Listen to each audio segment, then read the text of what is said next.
I hated school. I really hated school. I hated school generally, right? Because it was this instruction following thing. Now, I bet you it's probably also because I wasn't good at it. I mean, I suspect I wasn't good at it. Maybe to some extent it was that, yes, I wanted to pursue the understanding. I always liked the understanding, but I think I was just built that way, right? So some people, it sticks. And some people, like I've got a great conceptual memory and a terrible rote memory. So if I have a story, I could tell you year by year kind of what happened within a story, within a context. But if I was to go into, like a memory-based learning, it's terrible. I have a terrible rote memory. My situation was I did terribly in high school. I hated high school. I just wouldn't study. I would remember that, my mother would send me to my room and say, "You have to study," and I wouldn't study. I would I'd do anything. I would be alone in the room. I'd find something to think about or do, and I wouldn't study. And I did terrible in high school, and I barely got into a college that C.W. Post College, which people, it was just it was a great college for me at the time. And it was only then that I could begin to pick my courses. So then I began to pick things that were interesting to me. And then it was exciting. I loved it, right? And you had the free time.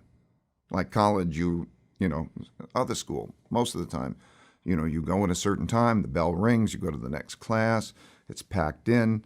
In college, there was freedom. I always loved freedom.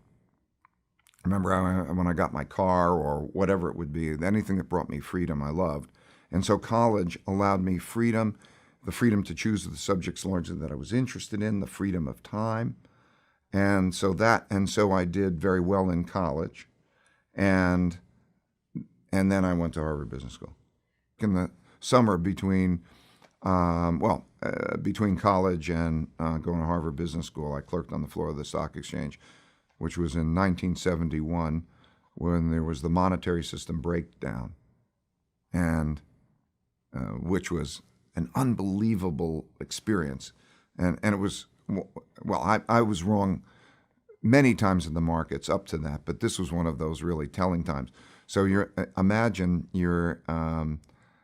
I watched it follow developments day by day up until the breakdown. And what I was seeing is that the world financial system, money as we knew it, dollars, were not being accepted. We had large debts around the world, and these dollars were not being accepted, and a big crisis. And it came to head on August 15th, 1971, when I was clerking on the floor of the exchange.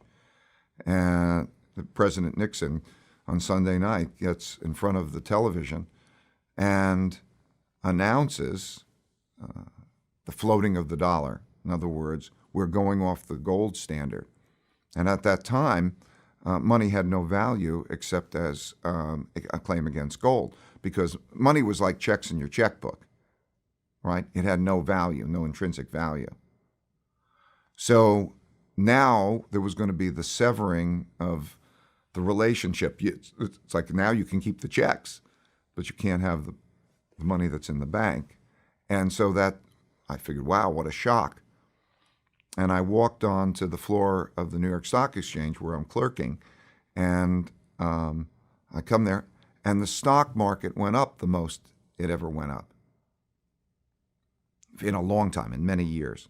And that was the first time that happened. And I said, I wasn't prepared for the fact that this was a currency devaluation. People at the time, none of us, really understood the relationships because it never happened in our lifetimes before. So I started to do research. I always wanted to understand how it made sense, and I realized that there were currency devaluations that happened many times in history.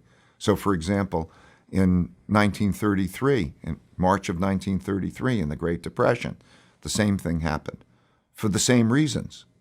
There was too much debt, and they had to print money. And when you print money, you have this kind of effect.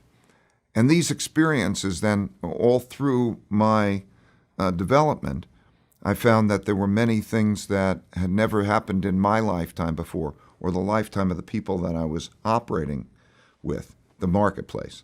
The people in the market mostly were very, very much responsive to their experiences, particularly their more recent experiences. So it was a pattern that I would see of surprise. We would be surprised because we were stuck in our presumption that our recent experiences were going to continue.